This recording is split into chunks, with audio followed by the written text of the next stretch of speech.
persévérance. Numéro 6. La persévérance, fondée sur la volonté de gagner.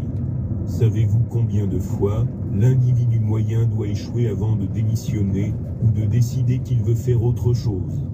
Une fois, avez-vous déjà entendu parler de celui qui échoue avant de commencer, parce qu'il sait que ça ne sert à rien de commencer, parce qu'il sait qu'il ne peut rien faire?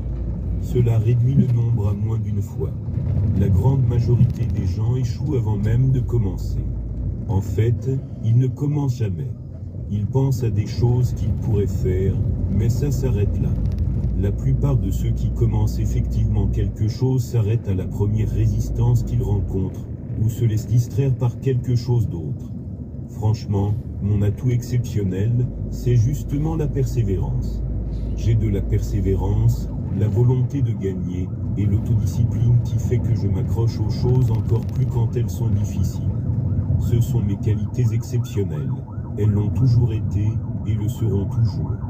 Sans elles, je n'aurais jamais achevé de mettre au point cette philosophie, et je n'aurais jamais été capable de la faire connaître aussi largement.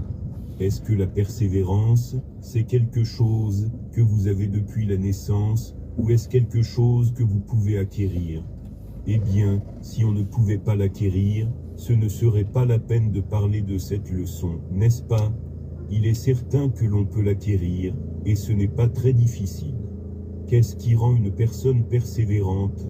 Au fait, la motivation, le désir ardent. Un désir ardent à l'origine d'une sérieuse motivation, voilà ce qui rend les gens persévérants. Je ne pense jamais à la persévérance ou à un désir ardent sans penser à ma femme.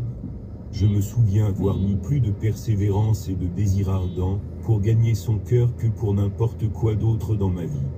Ne pensez-vous pas que vous pourriez transmuter cette émotion en quelque chose d'autre, l'appliquer à votre entreprise, à votre profession ou à votre travail, et en mettre autant à l'idée de réussir que pour vous vendre à la personne de votre choix? Ne pensez-vous pas que vous pourriez faire cela? Vous savez ce que ce mot veut dire, transmuter.